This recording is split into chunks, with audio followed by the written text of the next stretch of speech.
जय हिंद दोस्तों। आप सभी का फिर से स्वागत है आपके अपने यूट्यूब चैनल मातृभाषा क्लासेस में। पिछली कक्षा में हम लोग क्या पढ़ रहे थे, डाइजेशन सिस्टम। और डाइजेशन सिस्टम क्या हो गया था, कंप्लीट हो गया था। एक बार मैं दोबारा से क्या करवा दे रहा हूँ, आपको रिवीजन करवा दे। जो पाचन की क्रिया है कहाँ से प्रारंभ होती है, मुख से। कहाँ से प्रारंभ होती है, मुख से। पाचन क्रिया कहाँ से प्रारंभ होती है, मुख गुहा से। इंग्लिश में क्या बोलेंगे, माउथ कैविटी। मुख गुहा के बाद भोजन कहाँ जाता है, ग्रास नली में। कहाँ जाता है, ग्रास नली में। और ग्रास नली के बाद भोजन कहाँ जाता है, आमाशय में। कहाँ जाता है, आमाशय में। ग्रास नदी के बाद भोजन कहाँ जाता है, आमाशय में। आमाशय के बाद भोजन कहाँ जाता है, छोटी आंत में। कहाँ जाता है भोजन, छोटी आंत में। और छोटी आंत के भी कितने भाग देखे थे, 3 भाग। डियोडीनम, जियोजीनम और इलियम। छोटी आंत के बाद भोजन कहाँ जाता है, बड़ी आंत में। कहाँ जाता है भोजन, बड़ी आंत में।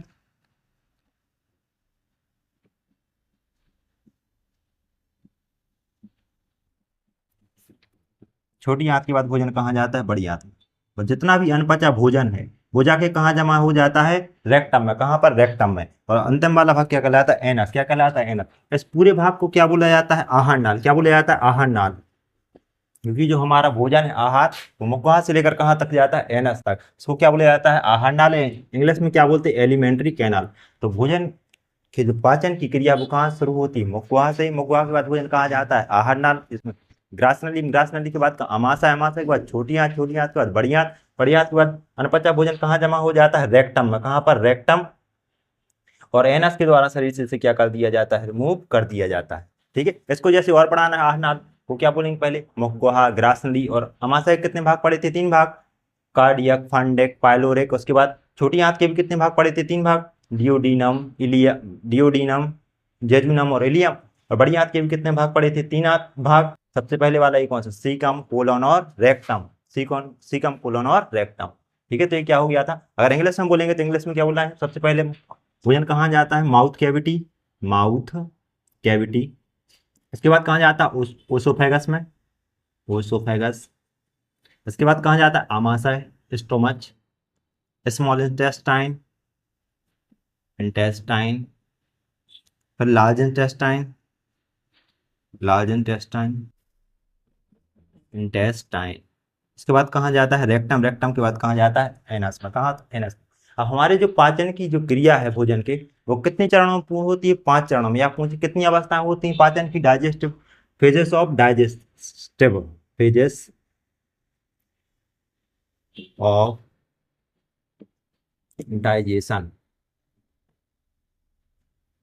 Phases of digestion. पाचन की जो क्रिया है वो कितने चरणों में पूर्ण हो जाती है, 5 चरण। कितनी क्रिया होती है, 5 चरण। ठीक है, पहली कौन सी है, अंतर्ग्रहण। क्या है, अंतर्ग्रहण। अंताग्रहण। भोजन जब हम कहाँ लेते हैं, मुंह में लेते हैं, उसको क्या बोलते हैं, अंताग्रहण। क्या बोलते हैं, अंताग्रहण। इंग्लिश में क्या बोलेंगे, इंजेशन। क्या बोलेंगे, इंजेशन, इंजेशन। दूसरी क्या है, पाचन। क्या है, पाचन। पहले अंतर्ग्रहण, फिर क्या, पाचन। पाचन क्या हो, डाइजेशन, डाइजेशन, इंजेशन, डाइजेशन। तीसरे नंबर पर क्या है, अवशोषण। क्या, अवशोषण, अवशोषण। Absorption, absorption. चौथे नंबर पर क्या है, स्वांगीकरण। क्या है, स्वांगीकरण, एसिमिलेशन, एसिमिलेशन। और लास्ट में क्या है, मल परित्याग या उत्सर्जन, उत्सर्जन। क्या बोलेंगे, मल परित्याग, मल परित्याग। Excretion, excretion. या बोलो डिफिकेशन, डिफिकेशन। ठीक है, तो पाचन की कितनी अवस्थाएं होती हैं, 5 अवस्थाएं। अंतर्ग्रहण, पाचन, अवशोषण, स्वांगीकरण और उत्सर्जन। इंग्लिश में क्या, इंग्लिश में इंजेशन, डाइजेशन, एब्जॉर्शन, एसिमिलेशन और डिफेक्शन या एक्सक्रिएशन। हाँ, अंतर्ग्रहण भोजन को मुख में लेना क्या कहलाता है, अंतर्ग्रहण। पाचन क्रिया कहाँ से प्रारंभ हो जाती है, मुख से। और अवशोषण, अवशोषण कहाँ पर होता है, छोटी आंत में। कहाँ पर होता है, छोटी आंत में। अशोषण कहाँ पर होता है, छोटी आंत में। और स्वांगीकरण क्या कहलाता है, जितना भी पाचक रस बना है, ठीक है, पाचन की क्रिया के द्वारा। और पाचन कौन करता है, एंजाइम करते हैं। कौन करते हैं, पाचन, पाचन एंजाइम। जितना भी पाचन, पाचन के द्वारा जो रस बना है उसको हमारे शरीर में मिला देना। मतलब शरीर, मतलब कहाँ पर, ब्लड में मिलेगा जितना भी पाचक रस बना है। और ब्लड पूरे शरीर में जाता है, तो पूरे शरीर में मिलना क्या कहलाता है, स्वांगीकरण। और उत्सर्जन, मल परित्याग। जितना भी अनडाइजेस्टेड फूड है उसे एनस के द्वारा क्या कर देना, शरीर के बाहर कर देना, क्या कहलाता है, उत्सर्जन या मल परित्याग कहलाता है। ठीक है, तो ये कितनी अवस्थाएं हो गई टोटल पाचन की? 5 अवस्थाएं होती हैं, अंतःग्रहण, पाचन, अवशोषण, स्वांगीकरण, उत्सर्जन। ठीक, अब इसके बाद मल, मल क्या हो डी, मल का पीला रंग किसके कारण होता है? बिलीरुबिन कारण। किसके कारण होता है? बिलीरुबिन। बिलीरुबिन एक पिगमेंट है, वर्णक है, जो यकृत के द्वारा क्या होता है? निकलता है। यकृत क्या करता है? इसे स्रावित करता है। मल का पीला रंग किस कारण हो? तो बिलीरुबिन के कारण। यकृत से क्या होता है? बिलीरुबिन निकलता है। ऐसे वर्णक है, पिगमेंट। यकृत दो प्रकार के वर्णक निकालता है, एक निकालता है बिलीरुबिन, एक निकालता है बिलीवर्डिन। बिलीवर्डिन किस कारण कलर का होता है? हरे कलर का, जबकि बिलीरुबिन किस कलर का होता है? येलो कलर का, पीले कलर का, येलो। जब कभी यकृत क्या कर देता है? बिलीरुबिन की मात्रा जब ज्यादा मतलब बनाने लगता है यकृत, पूरा शरीर क्या हो जाता है? पीला पीला पड़ जाता है, जिसको क्या बोला जाता है? पीलिया बोला जाता है, या क्या बोला जाता है? जॉन्डिस रोग। क्या हो जाता है? जब कभी यकृत के द्वारा अधिक स्त्राव का होने लगता है बिलीरुबिन का, इसके कारण क्या होने लगता है? पूरा शरीर पीला पड़ जाता है, जिसको क्या बोला जाता है? पीलिया या जॉन्डिस। ठीक है, पूछेगा आपसे कि मूत्र का पीला रंग किसके कारण होता है? मूत्र का पीला रंग ये किसके कारण होता है? यूरोक्रोम कारण। किसके कारण होता है? यूरोक्रोम के कारण। मूत्र का पीला रंग यूरोक्रोम कारण, जबकि मल का फेसेस बोलते इसको, क्या बोलते हैं? फेसेस। पीला रंग किस कारण? बिलीरुबिन। और मूत्र का पीला रंग किस कारण होता है? यूरोक्रोम के कारण। ये डाइजेशन सिस्टम हमारा क्या हो गया? कंप्लीट। इसके बाद नेक्स्ट टॉपिक क्या है? उत्सर्जन। उत्सर्जन तंत्र नहीं है, श्वसन तंत्र। क्या है? श्वसन तंत्र। ठीक है, हटा दें इसको।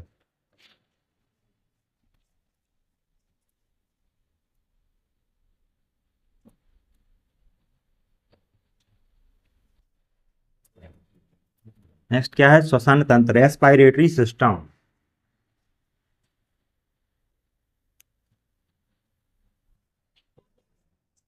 रेस्पिरेटरी सिस्टम, श्वसन तंत्र। क्या है? श्वसन तंत्र।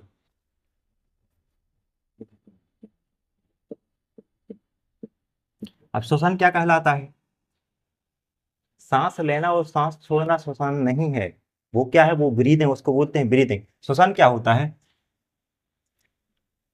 हमारे शरीर में क्या होता है कि जब हम सांस लेते हैं तो सांस लेने के द्वारा जो ऑक्सीजन हम लोग ले रहे हैं वो जाकर कहाँ जाती है? फेफड़े के अंदर। फेफड़े के अंदर होता है क्या? एल्वियोली। और एल्वियोली का काम क्या है? जितनी भी ऑक्सीजन जा रही है वो जाकर किसमें मिला देना? ब्लड में मिला देना। और ब्लड में मिलने के बाद क्या होता है कि पूरे शरीर में वो पहुंच जाता है। तो क्या है सुशांत कि हमारे शरीर में क्या है? जो ग्लूकोज है, क्या है? Glucose C6H12O6। ये ऑक्सीजन की उपस्थिति में क्या होता है? टूटता है। ये टूटने के बाद क्या होता है कि कार्बन डाइऑक्साइड क्या होती है? रिलीज होती है। कार्बन डाइऑक्साइड बनती है और क्या बनता है? जल बनता है। और हमें क्या मिलती है? ऊर्जा मिलती है। क्या मिलती? एनर्जी। एनर्जी एक रूप में मिलती है एटीपी के फॉर्म में। और कितने एटीपी का निर्माण होता है? 38 एटीपी का। कितने एटीपी का निर्माण होता है? 38 एटीपी। तो श्वसन क्या कहलाता है? ग्लूकोज का टूटना। किसकी उपस्थिति में टूटता है? ग्लूकोज, ऑक्सीजन की उपस्थिति में। और ग्लूकोज को टूटने के बाद क्या बनता है? कार्बन डाइऑक्साइड बनती है और जल बनता है। और हमें क्या मिलती है? एनर्जी। कितनी मिलती है? 38 एटीपी। और 38 एटीपी मिलकर क्या बनाते हैं? एक ग्लूकोज। और इससे कितनी एटीपी मिलती है? 4.2 किलो कैलोरी क्या मिलती है? हमें ऊर्जा मिलती है। ठीक, क्या है? श्वसन है। ठीक है, ग्लूकोज का ऑक्सीजन की उपस्थिति में टूटना, कार्बन डाइऑक्साइड का बनना और जल का बनना और एनर्जी मिलना, ये क्या कहलाता है? श्वसन कहलाता है। ठीक है, हटा दे श्वसन को। अब इसके बाद क्या होता है? सांस लेना और सांस छोड़ना, ये क्या कहलाता है? ब्रीदिंग। क्या कहलाता है? ब्रीदिंग। हम जो सांस ले रहे हैं और छोड़ रहे हैं इसको क्या बोलते हैं? ब्रीदिंग। BREATHING, breathing. हिंदी में क्या बोलेंगे? श्वासोच्छ्वास। श्वासोच्छ्वास। सांस लेना और सांस छोड़ना क्या कहलाता है? ब्रीदिंग। अब ये क्या होता है? सांस हम लोग लेते हैं, सांस ले रहा है तो इसको क्या बोलेंगे? इनहालेशन। क्या बोलेंगे? इनहालेशन। इनहालेशन। और सांस छोड़ने को क्या बोलते हैं? एक्सहालेशन। एक्सा एक्सहालेशन। एक्सहालेशन। एक्सहालेशन। सांस लेने को क्या बोलते हैं? इनहालेशन। और सांस छोड़ने को क्या बोलते हैं? एक्सहालेशन। अब सांस लेते हैं तो इसमें क्या लेते हैं? ऑक्सीजन लेते हैं। अब पूरी गैस लिखते रहो। हिंदी में क्या बोलेंगे? निश्वसन। क्या बोलेंगे? निश्वसन। क्या बोलेंगे? निश्वसन। और इसको क्या बोलेंगे? निःश्वसन। इसमें केवल ये विसर्ग लग जाता है, निःश्वसन। सांस लेना मतलब अंदर लेते हैं तो क्या बोलते हैं? इनहालेशन। और सांस छोड़ने क्या बोलते हैं? एक्सहालेशन। अब हवा में क्या क्या उपस्थित है? नाइट्रोजन। जब हम लोग सांस लेते हैं उसमें क्या लेते हैं? नाइट्रोजन लेते हैं। और क्या लेते हैं ऑक्सीजन, और क्या लेते हैं कार्बन डाइऑक्साइड। इसकी मात्रा पूछी जाती है। नाइट्रोजन कितनी लेते हैं 78%, कितनी लेते हैं 78%। ऑक्सीजन कितनी परसेंट लेते हैं 21%। तो कार्बन डाइऑक्साइड ये कितनी लेते हैं 0.03%। हम सांस लेते हैं तो उसमें नाइट्रोजन की मात्रा कितनी होती है 78%, ऑक्सीजन की मात्रा कितनी होती है 21%, कार्बन डाइऑक्साइड की मात्रा कितनी होती है 0.3%। जब सांस छोड़ते हैं तो नाइट्रोजन को पूरी पूरी पूरी छोड़ देते हैं। नाइट्रोजन कितना छोड़ देते हैं पूरा 78% छोड़ देते हैं, ठीक है। लेकिन ऑक्सीजन को बचा लेते हैं, ऑक्सीजन कितना छोड़ते हैं फिर 17%, कितना 17%। और कार्बन डाइऑक्साइड कितना छोड़ते हैं 4%। कार्बन डाइऑक्साइड कितने छोड़ते हैं 4%, ठीक है। तो इनहालेशन में निश्वसन में नाइट्रोजन 80% लेते हैं, ऑक्सीजन 21% और कार्बन डाइऑक्साइड 0.3%। जब छोड़ते हैं तो नाइट्रोजन पूरी पूरी छोड़ देते हैं, ऑक्सीजन कितनी बचा लेते हैं 4%। तो वो किस में जोड़ते हैं कार्बन डाइऑक्साइड में। कार्बन डाइऑक्साइड कितने छोड़ते हैं 4%, ठीक है। अब देखें प्रमुख श्वसन अंग। हमारा श्वसन अंग क्या है फेफड़ा, क्या है फेफड़ा, ठीक है। प्रमुख श्वसन अंग सब में अलग अलग होते हैं श्वसन अंग। जितने भी स्तनधारी होते हैं, स्तनधारी स्तनधारी स्तनधारी वो कहलाते हैं जो अपने बच्चों को क्या करते हैं दूध पिलाते हैं, उन्हें क्या बोला जाता है स्तनधारी। और मनुष्य किस में आता है स्तनधारी में आता है, मनुष्य मानव। मनुष्य का श्वसन अंग क्या है फेफड़ा, किससे सांस लेता है फेफड़ा, इसे क्या बोलते हैं इंग्लिश में लंग्स। मनुष्य किससे सांस लेता है फेफड़े से, फेफड़ा से लिखा। उसके बाद पूछेगा पक्षी, पक्षी किससे सांस लेते हैं फेफड़े से। जितने पक्षी वो किससे सांस लेते हैं फेफड़े, मतलब उनका पूछेगा सांस श्वसन अंग पूछेगा क्या फेफड़ा। मनुष्य का भी क्या है फेफड़ा। जितने भी स्तनधारी होते हैं उनका क्या होता है फेफड़ा। कीट, जितने भी कीड़े मकोड़े, ठीक इंसेक्ट, इंसेक्ट ये किससे सांस लेते हैं श्वास नली से, किससे सांस लेते हैं श्वास नली। इंग्लिश में क्या बोलते हैं ट्रैकिया। कीट किससे सांस लेते हैं ट्रैकिया से, श्वास नली। केंचुआ, केंचुए का श्वसन अंग क्या है त्वचा। केंचुआ किससे सांस लेता है त्वचा से। केंचुए का श्वसन अंग क्या है त्वचा। मछली, इनमें से एक आध पूछा जाता है कि किसका श्वसन अंग क्या है मछली। मछली जो होती है किससे सांस लेती है गिल्स से, किससे गिल्स। इसी को क्या बोलते हैं क्लोम, या इसी को क्या बोलते हैं गलफड़ा, गलफड़े। मछली गिल्स बोल सकते हैं, क्लोम या गलफड़े से। केंचुआ किससे लेता है त्वचा से। कीट श्वास नली या ट्रैकिया से। मछली है। मेंढक, मेंढक की बड़ी लंबी कहानी है, ठीक है। मेंढक जब बच्चा होता है उसे क्या बोला जाता है टेडपोल, क्या बोला जाता है टेडपोल। जब ये बच्चा होता है तो किससे सांस लेता है गिल्स से, किससे सांस लेता है गिल्स, गिल्स इन इंग्लिश में। जब ये बच्चा होता है उसे क्या बोलते हैं टेडपोल। तब किससे सांस लेता है वो गिल्स से। जब वो मेंढक बन जाता है बड़ा हो जाता है वयस्क, तब किससे सांस लेता है फेफड़े से, किससे सांस लेता है फेफड़े लंग्स से, ठीक है। जब जमीन के अंदर चला जाता है, जब पानी सूख जाता है, ठीक है, कीचड़ में अंदर चला जाता है, तब वो किससे सांस लेता है जमीन के अंदर, जमीन के अंदर। तब वो किससे सांस लेता है त्वचा से, किससे सांस लेता है त्वचा से, ठीक है। मेंढक जब बच्चा होता है टेडपोल तब किससे सांस लेता है गिल्स से। और जब बड़ा हो जाता है मेंढक बन जाता है तो लंग्स से। और जमीन के अंदर चला जाता है तो किससे सांस लेता है त्वचा से। जितने भी एक कोष के जीव होते हैं जैसे अमीबा, लगता है अमीबा एक कोष के जीव, अमीबा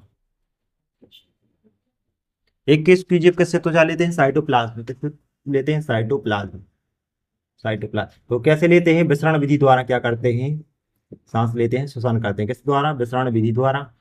एक कोष की जीव किसमें किससे लेते हैं एक कोष की जीवों का क्या है उनमें, क्योंकि एक ही कोष क्या होती है, ठीक है। तो ऐसे त्वचा से क्या करते हैं वो सांस लेते हैं क्योंकि उसमें एक ही कोष क्या होती है कहीं से भी किस विधि द्वारा लेते हैं वो विसरण विधि के द्वारा, किस विधि के द्वारा विसरण विधि के द्वारा। और में श्वसन होता है वो कहाँ पर होता है साइटोप्लाज्म, कहाँ पर होता है साइटोप्लाज्म। तो क्या होगा प्रमुख श्वसन अंग मनुष्य स्तनधारी में आता है, इनका क्या होता है फेफड़ा। टाइम देख रहे हैं ये 20 मिनट की बना लेंगे, ठीक है। हाँ, स्तनधारी में क्या होता है फेफड़ा, पक्षी का फेफड़ा। कीट किससे लेते हैं श्वास नली ट्रैकिया से। केंचुए का क्या है श्वसन अंग त्वचा। मछली गिल्स क्लोम या गलफड़ा से। मेंढक जब टेडपोल होता है तो गिल्स से। और जब मेंढक बन जाता है मतलब वयस्क हो जाता है लंग से, वो जमीन के अंदर चला जाता है किससे लेता है त्वचा से। एक कोष के जीवों का श्वसन कहाँ से होता है साइटोप्लाज्म में, ठीक है। और किस विधि द्वारा होता है विसरण विधि के द्वारा होता है। अब हमारा हमें तो पढ़ना है हमारा श्वसन अंग, तो हमारा श्वसन अंग क्या है फेफड़ा, फेफड़ा देख लें फिर स्वास्थ्य स्वस्थ बन जाएंगे।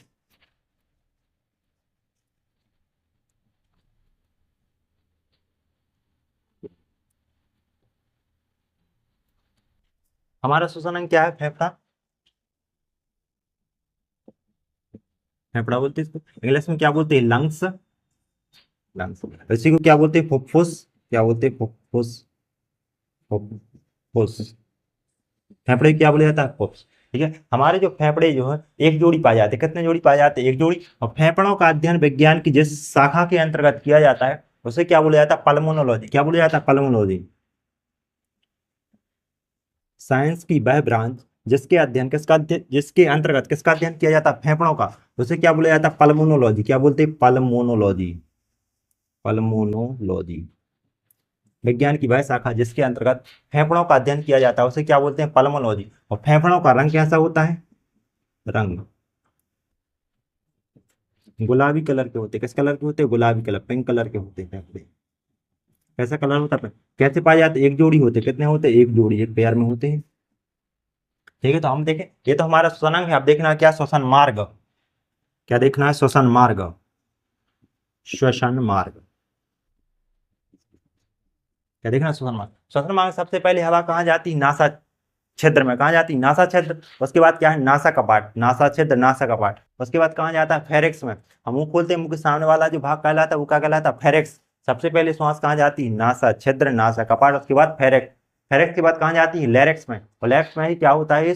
वॉइस बॉक्स उसको बोलते हैं। बचपन में करते थे, ऐसे ऐसे कुछ करते रहते थे। ये क्या है? लैरिक्स। लैरिक्स में ही होता है क्या? Voice box. उसके बाद कहाँ जाती है श्वास हमारी? ट्रैकिया में। कहाँ पर? ट्रैकिया। ट्रैकिया के बाद कहाँ जाती है? फेफड़े।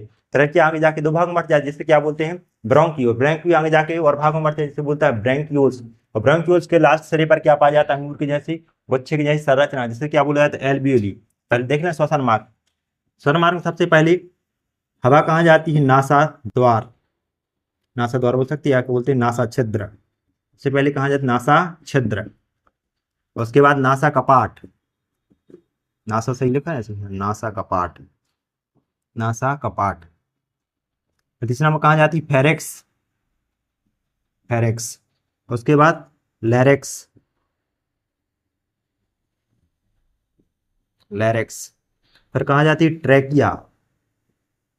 ट्रैकिया। ट्रैकिया क्या बोलते हैं? श्वास नली। क्या बोलते हैं? श्वास नली। श्वास नली। और उसके बाद ब्रोंकी। ब्रोंकी। ब्रोंकी के बाद कहा जाता है? ब्रैंक्यूल्स। रही तक भैया? ब्रैंक्यूल्स। ब्रैंक्यूल्स के बाद कहाँ जाती है? एल्वियोली में। कहाँ पर? एल्वियोली। एल्वियोली। लास्टली जो हम सांस ले रहे हैं वो कहाँ जाती? एल्वियोली में। कहाँ जाती? एल्वियोली। और यहीं पर क्या होता है? गैसों का आदान प्रदान। ठीक है, और यहीं से ऑक्सीजन कैसे मिल जाती है? ब्लड में। और कार्बन डाइऑक्साइड आ जाती है। कार्बन डाइऑक्साइड क्या छोड़ देते हैं? बाहर छोड़ देते हैं। पूछेगा आपसे, क्योंकि हवा गैसों का विनिमय कहाँ पर होता है? एल्वियोली। इसलिए फेफड़े की इकाई या फेफड़े की कार्यात्मक या संरचनात्मक इकाई किससे बोला जाता है? एल्वियोली को।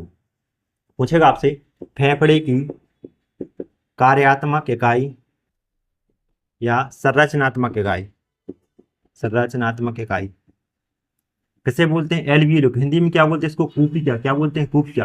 या क्या बोलते हैं? वायु कोष्ठ। क्या बोलते हैं? वायु कोष्ठ। वायु कोष्ठ। वायु कोष। वायु कोष। तो फेफड़े की कार्यात्मक या संरचनात्मक किसे बोला जाता है? एल्वियोली। किसे बोला जाता है? पूछे गैसों का विनिमय कहाँ पर होता है? एल्वियोली में। कहाँ पर होता है? एल्वियोली में। ठीक है, श्वसन मार्ग में क्या है? नासा छिद्र, नासा कपाट, फिर फेरेक्स, उसके बाद लैरिक्स। लैरिक्स के बाद क्या है? ट्रैकिया। ट्रैकिया के बाद क्या है? ब्रोंकी। ब्रोंकी के बाद क्या? ब्रैंक्यूल्स। उसके बाद लास्ट में क्या मिलता है? एल्वियोली। क्या मिलता है? एल्वियोली। चित्र बना ले इसके बाद इसका। तो ये बना दे, हो गई 20 मिनट। चित्र बना दे उसके बाद। सबसे पहले नाक, ये हवा कहाँ जाती है? नासा छिद्र में। उसके बाद ये नासा छिद्र, नासा छिद्र। उसके बाद नासा कपाट। नासा कपाट। नासा कपाट। नासा कपाट के बाद कहाँ जाती? फेरिक्स में। फेरिक्स। इसके बाद कहाँ जाती? लैरिक्स में। LARYNX, लैरिक्स। लैरिक्स के बाद ट्रैकिया। ट्रैकिया आगे जाकर कितने भागों में बढ़ जाती? 2 भागों में, जिससे क्या बोलते हैं? ब्रैंक्यूल्स। और यहीं पर क्या होते हैं? हमारे फेफड़े होते हैं।